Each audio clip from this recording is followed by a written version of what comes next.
सभी पत्रकार बंधुओं का हार्दिक अभिनंदन है।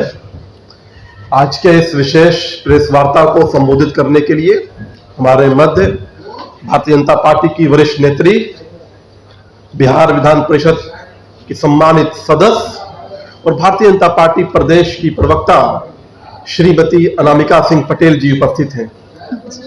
साथ ही भारतीय जनता पार्टी के प्रवक्ता नीरज कुमार जी, मीडिया के सहप्रभारी अमित प्रकाश बबलू जी, सूरज पांडे जी उपस्थित हैं। मैं विनम्र आग्रह करता हूं श्रीमती अनामिका सिंह पटेल जी से कि आज के इस प्रेस वार्ता को संबोधित करें। धन्यवाद दानिश जी। सारे पत्रकार बंधु, और मुझे अच्छा लग रहा है कि नारी शक्ति अच्छी संख्या में उपस्थित है यहाँ। ये मुझे लगता है दानिश जी की बहुत अच्छे प्रबंधन का कमाल है, उनकी संवेदनशीलता और उनके दायित्व का, कि सब यहाँ आने में खुशी महसूस करते हैं, सबको अच्छा लगता है। और मैं आप लोगों के समक्ष प्रेस वार्ता के लिए, वो लोग विषय शुरू करेंगे कुछ? मैं अपने से शुरू करूँ? मैं अपने से शुरू करूँ।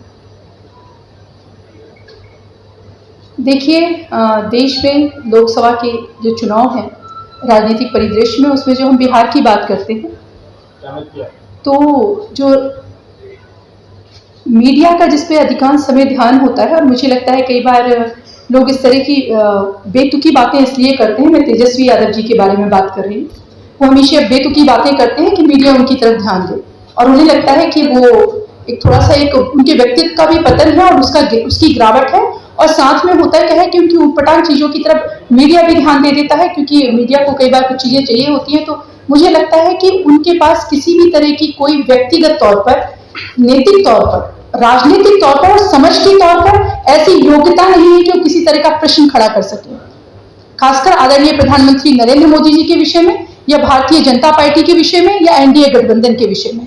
क्योंकि मुझे लगता है कि आप में से हर एक व्यक्ति उस दौर का गवाह होगा, या तो अपने लोगों से सुना होगा, नई पीढ़ी के लोगों ने, या लोगों ने भोगा होगा उस समय को, जब कहने में बहुत आसान सा लगता है एक शब्द जंगल राज, यह सुनने में बहुत आसान लगता है कि महिलाएं उस समय असुरक्षित थी, पर वो किस कदर असुरक्षित थी और कैसा जीवन जीती थी, आप में से हर एक व्यक्ति इस विषय में जानता है। तो मेरा आप लोगों से आग्रह है कि पत्रकार होने के अलावा एक बुद्धिजीवी, चेतन और जिम्मेदार देश के नागरिक होने के लिए भी आप लोग इस तरह के व्यक्ति जो हैं, तेजस्वी जी जो हैं, उनके बेतुके और अनर्गल बयानों पे ध्यान देने की वजह मुझे लगता है उनसे प्रश्न पूछने की आवश्यकता है। उनसे प्रश्न पूछने की आवश्यकता है कि क्या उन्हें कोई नैतिक अधिकार है कि वो किसी भी विषय पर बोल सके। राजनीति से इतर बात करते हैं, क्या व्यक्ति के तौर पर उन्हें कोई नैतिक अधिकार है, वो बोल सकते हैं? इतने बुद्धिजीवी और कर्मठ पत्रकार यहाँ बैठे हुए हैं, आप में से हर एक जानता है कि बिहार उर्वरता की, कर्मठता की और प्रतिभा की भूमि है। जहां का व्यवसाय आईएएस, पीसीएस और डॉक्टर होने चाहिए थे, उनके पिताजी के समय में जहां अपहरण एक उद्योग बना दिया गया था और रंगदारी, वो व्यक्ति बात करेगा।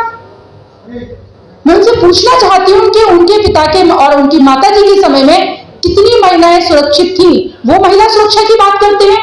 जिनके समय में एक आईएएस की पत्नी आज जो दलित वोट मांगने का ढोंग करते हैं और शोषितों के साथ खड़े होने का स्वांग रचते हैं, मैं पूछना चाहती हूं जिसके समय में एक दलित आईएएस की पत्नी, उस पत्नी की मां, उसकी भतीजी और उनकी नौकरानियां सालों साल शोषण का, शारीरिक शोषण का शिकार होती रही। मैं आईएएस शब्द का इस्तेमाल कर रही हूं, जो बनना बिहार के लोगों का सपना होता है, देश के युवा का सपना होता है। और जब एक व्यक्ति आईएएस बनता है तो गांव जौहार का और पीढ़ियों का नाम रोशन होता है। और वो व्यक्ति कितना असहाय रहा होगा, कितना असहाय रहा होगा कि उसकी पत्नी का, उसकी मां का, उसकी भतीजी का शोषण होता रहा और वो चुप भी नहीं बोल सकता था। किस कदर मिली भगत रही होगी नेताओं की, माफियाओं की, अधिकारियों की, आप कल्पना करके देखिए। आप सिर्फ उस जगह पे खुद को खड़े करके देखिए। मेरी महिला मित्रों, मैं आपसे कहना चाहती हूँ, विषय राजनीति का नहीं है, हम अटल जी के कार्यकर्ता हैं। देखिए, आपने मुजफ्फरपुर बालिका गृह कांड की बात की, एनडीए के समय में हुआ, उसमें बहुत निष्पक्ष तरीके से जांच भी हुई, और मुझे लगता है अभी भी उसमें जो चीजें होंगी, जो बेहतर होगा, और जहां भी गलतियां होंगी, उन सारी चीजों को हमेशा एनडीए की सरकार कहीं भी हो, अगर किसी तरह की कोई भी घटना होती है तो बहुत ही जिम्मेदारी और बहुत ही मजबूती के साथ उसके विषय में बात की जाती है और जांच की जाती है। लोकसभा का चुनाव है, और महिलाओं की बात कर रही हैं आप, तो पूरे देश में मणिपुर भी एक राज्य है जहाँ से ऐसा दृश्य सामने आया महिलाओं को लेकर, यहाँ पर प्रधानमंत्री जहाँ उनको कुछ बोले न वहाँ गए। तो क्या लगता है आपको कि महिलाओं की वहाँ इज्जत हो रही, वहाँ के मुख्यमंत्री तो यहाँ तक कह रहे हैं कि ऐसे केसेस तो 100 FIR। मैं आपकी बात का जवाब दूंगी, बहुत समय से इस बात का जवाब देना चाहती हूँ। मणिपुर बहुत ही संवेदनशील विषय है। आप बहुत बुद्धिजीवी हैं, आप निसंदेह पढ़ते होंगे तो समझने की आवश्यकता है। मणिपुर की घटना महज महिला के साथ जो हुआ वो घटना नहीं है, वो एक निहायत ही दुखदाई शर्मनाक घटना है, देश में कहीं भी घटती। पर समझने की आवश्यकता है कि उस घटना के घटने के पीछे कारण क्या है। उस घटना के घटने के पीछे दो जनजातियों का आपस में बहुत भयानक टकराव है, एक विषय। दूसरा विषय, मणिपुर में जब लगातार इस तरह की घटनाएं हो रही हैं तो आपको ये जानना आवश्यक है कि लगातार वहां के स्थानीय लोग कहते रहे कि लंबे समय से घुसपैठिए वहां आते रहे, और घुसपैठिए जो लंबे समय से आते रहे और पूर्व की सरकारों ने नहीं रोका, उसका परिणाम है इस तरह की घटना का होना। दूसरा विषय। तीसरा विषय, जब बार बार आदरणीय नरेंद्र मोदी जी के विषय में कहा जाता है तो बहुत पीड़ा होती है। इसलिए नहीं कि मैं भारतीय जनता पार्टी की एक कार्यकर्ता हूं, मैं एक बुद्धिजीवी और चैतन्य व्यक्ति हूं। क्या दुनिया, आप घर में कोई झगड़ा होता है या कोई समस्या होती है तो क्या हर समस्या पर बोलना ही आवश्यक होता है?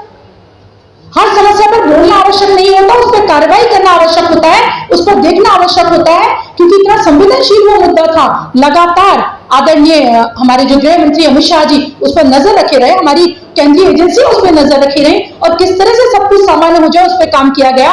वो एक राजनीतिक विषय नहीं था कि उस पर जाकर वहां भाषणबाजी की जाती और वहां पर जाती। उनकी हर एक बिंदु पर आदरणीय नरेंद्र मोदी जी का आप सोच के देखिए, जो व्यक्ति ये जानता है कि जो कट्टरपंथी लोग हैं वो कभी भी हमारी मुस्लिम बहनों को भारतीय जनता पार्टी के पक्ष में वोट नहीं देने देंगे, तब भी वो ये रिस्क उठाते हैं, वो ये जोखिम उठाते हैं और 3 तलाक पर बात करते हैं और 3 तलाक खत्म कराते हैं। जो व्यक्ति इतना संवेदनशील है, क्या वो मणिपुर की बहनों के लिए संवेदनशील नहीं होगा?